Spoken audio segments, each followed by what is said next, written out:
Nous continuons notre descente du fleuve vers de nouveaux paysages. Aux berges douces succèdent les coteaux plantés de vignes. C'est le pays du cognac. Une longue histoire où la Charente tient là encore l'un des premiers rôles. Grâce à elle, depuis le Moyen-Âge, les vins de la région étaient exportés dans toute l'Europe du Nord. Problème, ils voyageaient mal, avaient tendance à tourner. Les Hollandais, venus ici pour commercer le sel, trouvèrent la solution, faire du brandewine, du vin brûlé, autrement dit de l'eau de vie.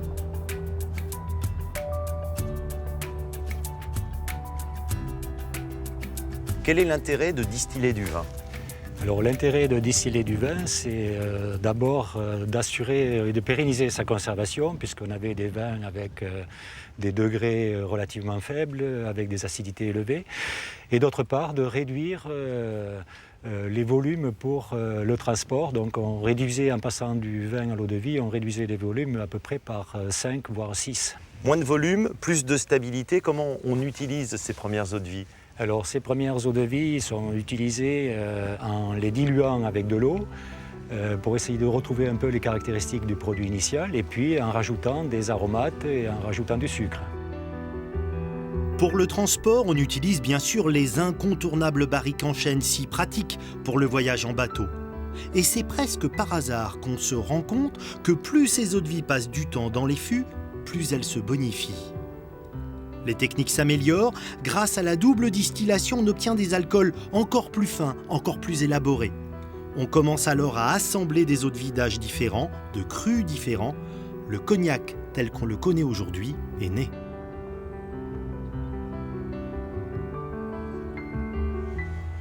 Lorsque l'on flâne le long de la Charente vers la fin de l'automne, il suffit d'utiliser sa truffe pour comprendre que l'on est en pleine période de distillation. Alcool, alambic, comme beaucoup de mots qui commencent par le préfixe al, ils sont d'origine arabe. Et pour cause, le vase à distiller, hal imbik, est arrivé en Europe au Moyen-Âge via l'Espagne, alors occupée par les Maures. On doit cette invention à l'un des médecins chirurgiens personnels du calife, car sachez-le, à l'époque, l'eau de vie était considérée comme un médicament. À partir du XVIIe siècle, la distillation va se répandre dans les campagnes de la région. Le cognac connaît un succès considérable. On en vend dans le monde entier, une réussite commerciale qui se perpétue. Aujourd'hui encore, 97% de la production est exportée. Direction la Grange du Bois, une propriété familiale située dans les premiers crus de Grande Champagne, où de génération en génération, on perpétue les traditions. Bonjour Elisabeth. Bonjour. On sent que l'on pénètre dans un lieu qui est visiblement chargé d'histoire. C'est une très vieille demeure qui date du XVIIe siècle, construite comme sur les plans des villas romaines, avec une cour intérieure et fermée sur l'extérieur. Pourquoi fermer ? Il faut se Fermée protéger. pour se protéger des envahisseurs. Nous sommes également dans un domaine agricole, donc j'imagine que vous avez ici un alambic. Ah oui, tout à fait. Vous voulez le voir ? Allez, je vous suis. Alors, allons-y.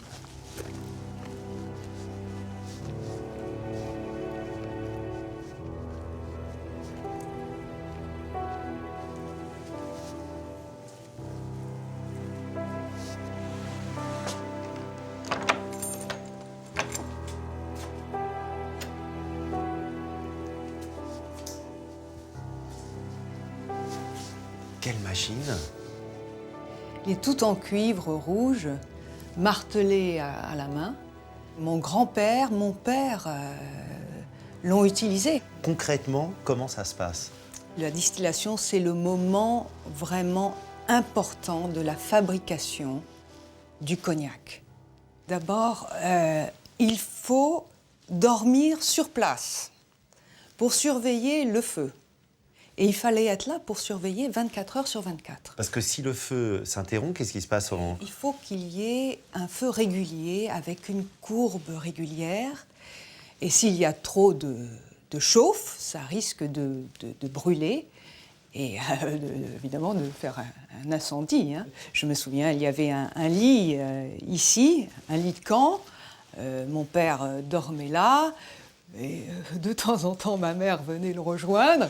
Et voilà, il était toujours là à surveiller étroitement sa fabrication. C'était très important. C'est chaud ici, dans la salle de distillation, mais en fait, c'est chaud partout dans toute la région. C'est chaud partout dans toute la région. C'est vraiment, la région est en ébullition. Vraiment, tout le monde se met à distiller et puis ça sent, il y a des odeurs partout. C'est extraordinaire, hein. C'est formidable, vous verriez. Voilà.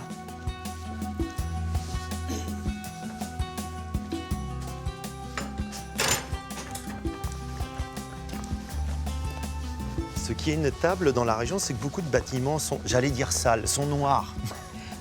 C'est l'évaporation du cognac qui noircit les tuiles et les murs, poétiquement appelée la part des anges. Et en fait, cette évaporation provoque l'apparition d'un champignon particulier au cognac.